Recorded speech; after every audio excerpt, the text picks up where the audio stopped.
और वहीं स्वच्छ शहर इंदौर के नाम एक और बड़ी उपलब्धि जुड़ गई है।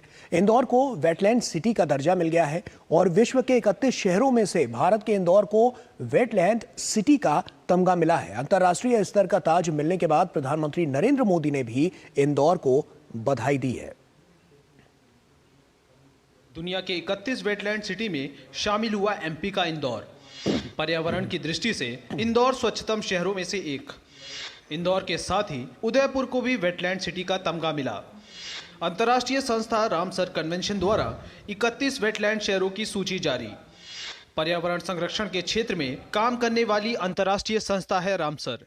इंदौर ने रामसर कन्वेंशन द्वारा प्रतिष्ठित वेटलैंड सिटी के रूप में नामित होकर एक और उपलब्धि हासिल की है। पर्यावरण संरक्षण के लिए समर्पित एक अंतर्राष्ट्रीय संगठन रामसर ने 31 वेटलैंड शहरों की सूची की घोषणा की है, जिसमें शहरी विकास को आगे बढ़ाते हुए वेटलैंड को संरक्षित करने में उत्कृष्टता हासिल करने वाले शहरी केंद्रों को मान्यता दी है। पहली बार 2 भारतीय शहरों इंदौर और उदयपुर ने इस प्रतिष्ठित सूची में स्थान प्राप्त किया है। मध्य प्रदेश और देश दोनों के लिए गौरवपूर्ण उपलब्धि है।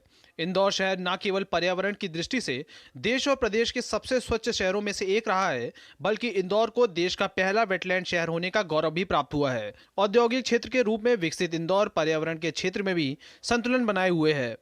इंदौर के लिए ये बहुत गौरव की बात है कि जो वेटलैंड सिटी का टाइटल दिया है आज वर्ल्ड सिटीज़ में इंक्लूड हुआ है इंडिया वर्ल्ड मैप में अब इंदौर का नाम।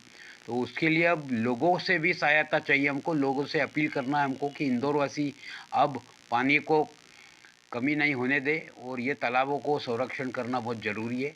रामसर कन्वेंशन को वेटलैंड पर संधि के नाम से भी जाना जाता है। इस संधि पर वर्ष 1971 में ईरान के रामसर नामक स्थल पर दुनिया के विभिन्न देशों द्वारा हस्ताक्षर किए गए थे। इस प्रकार ये एक अंतर सरकारी संधि है जो वेटलैंड्स और उनके संसाधनों के संरक्षण के लिए एक रूपरेखा प्रदान करती है।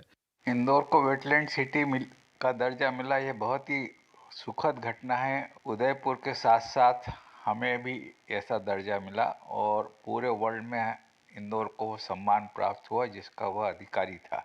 वेटलैंड सिटी बनने से यहाँ के इकोसिस्टम बहुत अच्छा डेवलप हो जाएगा और जो बर्ड्स माइग्रेट होती है उनकी भी संख्या बढ़ेगी। इंदौर शहर के पास में उज्जैन बना तो एक धार्मिक पर्यटन बढ़ा, लेकिन ये वेटलैंड सिटी घोषित होने के बाद इकोलॉजिकल जो टूरिज्म है वो भी बढ़ेगा और वो टूरिज्म बढ़ने से आर्थिक लाभ शहर को भी पहुंचेगा।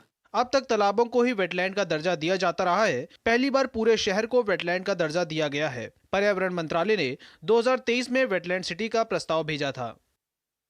इस नई उपलब्धि के बाद इंदौर ने विश्व के मानचित्र पर एक नई उपलब्धि हासिल की है। वहीं देश के सबसे स्वच्छ शहर इंदौर ने तालाब और सरोवर संरक्षण का एक नया संदेश पूरे विश्व को पहुंचाया है। कैमरा पर्सन विजय कुमार शर्मा के साथ श्रेयस द्विवेदी, डीडी न्यूज़ भोपाल।